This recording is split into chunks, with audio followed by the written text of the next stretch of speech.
Hello guys, welcome back in my channel. My name is Aman Kumar and you are watching employment Gyan channel. So आज के इस video के अंदर मैं बात करने जा रहा हूँ टेक बी कैंडिडेट्स के बारे में, जो कि मेरे साथ हैं। बहुत सारे कंसर्न्स एंड कन्फ्यूजन्स थे जो कि कमेंट सेक्शन में मैंने देखे। लोग जानना चाहते थे टेक बी को लेकर के। सो मैं रियल लाइफ एक्सपीरियंस आप लोग के सामने बैठा हुआ हूँ 3 लोगों के साथ जो कि टेक बी कैंडिडेट्स हैं।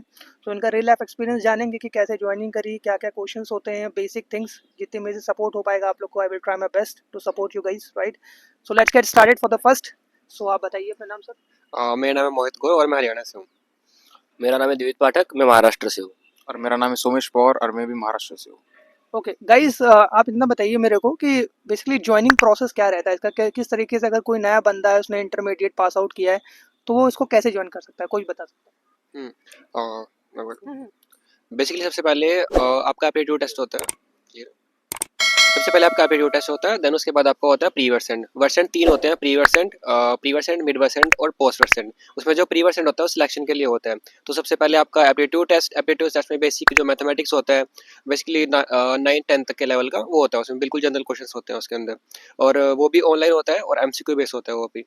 और प्री वर्सेंट आपका जो नियरेस्ट कोई भी एचएल होगा, सपोज मेरा पड़ता था नोएडा, तो मेरा प्री वर्सेंट हुआ था नोएडा में। और देन उसके बाद डिपेंड करता है कि आप कितनी कॉल्स में मींस 1-to-1 कम्युनिकेशन आपका कितना बेटर है, उतनी जल्दी आपका सिलेक्शन हो जाता है। कईयों का जो लीड होते हैं, टीएसएस लीड्स होते हैं, उनसे भी कन्वर्सेशन होती है। बेसिकली अगर आपका कम्युनिकेशन अच्छा है तो इनिशियली हो जाएगा, अदरवाइज आपको 2 to 3 कॉल्स पे भी मींस ट्रांसफर किया जा सकता है। ये 3 स्टेप होते हैं। उसके बाद आपके जो काउंसलर होते हैं वो आपके कॉन्टैक्ट में रहते हैं, बिल्कुल स्टार्टिंग से ही वो आपको गाइड करते रहते हैं, और इनकेस आपको कोई भी इशू आता है तो आपको गाइड करते रहते हैं वो। और बस ये 3 स्टेप्स होते हैं, एप्टीट्यूड टेस्ट और प्री वर्सेंट, और थर्ड दिन आपका ज्वाइनिंग लेटर आता है कन्वर्सेशन के बाद। डिपेंड करते हैं, अगर किसी की सपोज लोकेशन दूर पड़ती है, ऐसा सपोज असम हो गया, नॉर्थ ईस्ट स्टेट्स हो गए, तो उनका जो प्री वर्सेंट होता है और जो एप्टीट्यूड टेस्ट होता है वो कम्प्लीटली ऑनलाइन भी हो सकता है। सो ज्वाइनिंग में कोई आप लोग को इशू आया था गाइस? आप में से किसी नहीं, को? देखा जाए तो हम दोनों का जो प्रोसेस है काफ़ी ज़्यादा स्मूथ रहा है। बाकी को जो इशू आया वो हमें नहीं फेस करने पड़े। Okay okay. अच्छा, एलिजिबिलिटी क्या मांगी जाती है इसमें? एलिजिबिलिटी वगैरह क्या रहती है? एलिजिबिलिटी बेसिकली आप क्लास 12th पास आउट होने चाहिए और जस्ट 60% होने चाहिए आपके। स्ट्रीम को भी मैटर नहीं करती है। अगर आपके पास जस्ट मैथ्स है तो आप टेक्निकल में या आईटी में आ सकते हो। अगर आपके पास मैथ्स नहीं है, नॉन मैथ्स, तो आप जा सकते हो नॉन आईटी में। सपोज जीआईटी जो बैचेस आते हैं, डीपीयू बैचेस आते हैं, वो आते हैं विदाउट मैथ्स वाले। अच्छा, और इसमें दो दो ये भी टाइप। हाँ हाँ, और एक ये भी डाउट रहता है कि सपोज अगर कोई आर्ट्स में है या कॉमर्स में है और उसके पास मैथ्स है, तो क्या वो आईटी में आ सकता है? वो आ सकता है, कुछ मैटर नहीं करता। जैसे उसके पास मैथ्स होना चाहिए तो वो आईटी बैचेस में आ सकता है। Okay okay fine. सो कुछ ऐसे बोलते हैं कि अगर आपके पास 80% आपके हैं, कम्प्लीटली 80% है, तो उसमें आप बेसिकली आपको इंटरव्यूज वगैरह नहीं देने पड़ता, एक ही इंटरव्यू में आपका काम हो जाता है। ऐसा होता है क्या? बेसिकली आपका कम्युनिकेशन मैटर करता है। आपका कम्युनिकेशन मैटर करता है। परसेंटेज अगर आपकी 60 अबव है, ये डिपेंड ही नहीं करता है कि आपकी 1 कॉल होगी, 2 कॉल होगी, 3 कॉल होगी। अगर आपका कम्युनिकेशन क्लियर है, उन्हें लगता है कि हाँ प्रोग्रेस की जरूरत नहीं है, तो जस्ट एक कॉल के बाद ही आपको मीन्स ग्रीन टिक मिल जाता है और देन आपके पास ज्वाइनिंग लेटर आ जाता है। Okay okay okay. सो आप में से और कोई कुछ बोलना चाहेगा, बताना चाहेगा अपना एक्सपीरियंस कैसा रहा?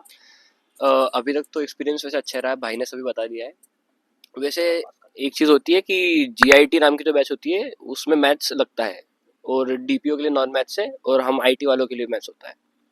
बाकी एक बार आपकी ट्रेनिंग शुरू होने के बाद पहले फाउंडेशन, और फिर उसके बाद आपका ट्रैक स्पेसिफिक हो जाएगा, और फिर आपकी एक बार ट्रेनिंग कंप्लीट होने के बाद आपका एक बार ओजेटी शुरू हो जाएगा। एक बार ओजेटी के बाद आप एफटी बन जाओगे इजीली, फुल टाइम एम्प्लॉय। है ना?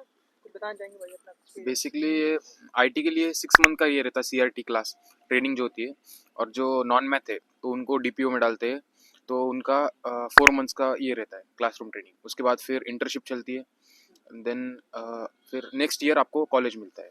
ओके। हाँ, तो हमें मतलब वीकेंड्स में कॉलेज अटेंड करना होता है। ऑनलाइन कॉलेज होगा और बाकी के दिन हमें ऑफिस में वर्क करना होगा। अच्छा, क्या काम आप लोग को भी ज़्यादा करवाया जाता है? ऐसा कुछ भी होता है? ऐसा बोलते हैं कि टैक्सीज में काम वगैरह बहुत ज़्यादा करवाया जाता है। नहीं, बेसिकली सबको जैसा काम है वैसे ही काम है। Entry level. Entry level. Entry level रहता है, right? Okay, thank you guys. So guys, as I have covered most of your question that you generally ask in basically in the comment sections. So उम्मीद करता हूँ कि आपको video अच्छी लगी होगी। अगर थोड़ी बहुत हेल्पफुल हो तो सब्सक्राइब कर लेना, शेयर कर देना चैनल को, एंड कोई भी अगर आपकी एडिशनल क्वेरीज हो आप लोग क्वेश्चन पूछ सकते हो। Thank you so much for again watching this video. Thank you.